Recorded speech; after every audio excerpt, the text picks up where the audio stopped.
Okay guys, we're to unboxing video for today. Yes, meron naman po tayong i-unbox at syempre ito yung kanyang pinadala, no? Napaka-nipis lang naman at napakaliit ng ating plastic.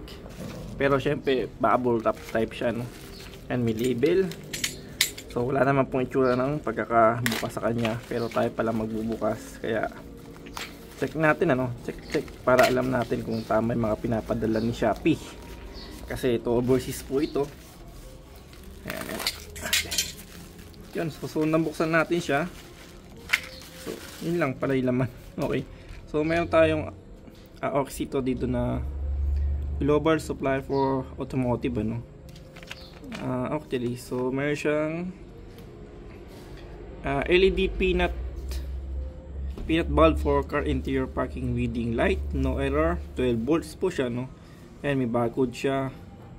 And then actually ito lang yung packaging talaga niya, and then ito lang talaga yung pinadala ni Oxito, no? So di pa siya natetest kasi nga unbox pa lang natin, pero bibigyan ko kayo ng demo nito if ever man maikabit natin siya sa anumang peanut type na socket. So yun, so abangan po natin yung ating next video para dito, no? So for now, thank you for watching po.